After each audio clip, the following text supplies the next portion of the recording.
Okay mga guys, good morning everyone. Welcome to my vlogs, Basil Pastelero Vlog. Nandito ako ngayon sa aming fabrication area ng aming coil bars. 45 by 45 na preparation for square piles po ito. Coil bars po ito ng square piles namin na 45 by 45. Nandito yung mga taga-fabricate natin mga guys.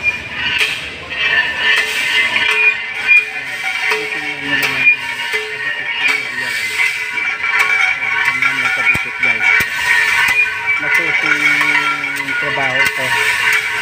Sinusubaybayan. Talagang sinusundot ko kasi para magtuwid naman.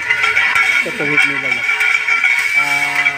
Nasa 17 rounds po ito ng coil bars na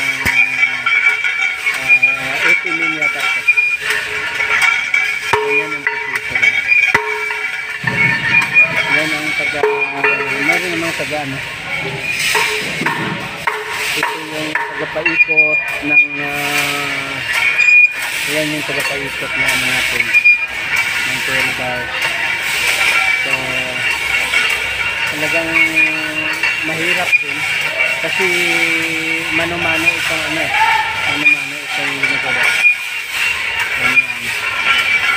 Tapos dito tayo guys. Ito naman yung posisyo dito sa pinaka-dulo. Pinapaikot din. Para tumuwid naman yung coil bar. Ayan guys. Kailangan talaga tuwid na coil bar. Saka ito guys, ito yung natin 17 rounds na coil galing doon sa pinagkukunan tapos lagay dito. Tapos ngayon ito na yung finished product natin mga guys. Ito na, titingnan mo guys, napakarami. Ayan.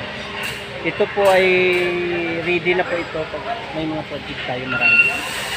Ito na, gagamitin natin na ito sa labas pag sit up doon sa aming casting bed. Ito nang gagamitin kasi napakarami ito. 45 na coil bars ito. Yun ang itatali natin sa tendons sa kable. Sa kable natin na 8 butas ang strand natin sa zero. So napakarami guys, tsaka napakahirap din i-fabricate. Pero kung siyempre sa kasanayan naman, sa katagal na nila, magpakagaling mo talaga. Walang imposible sa tao natin kasi sanay na eh. Okay guys, happy Tuesday ngayon. Magandang araw po sa inyong lahat. Hanggang dito na lang muna. Please subscribe my channel, Basil Pastelero Vlogs po. Maraming salamat po. See you on my next vlog. Bye bye.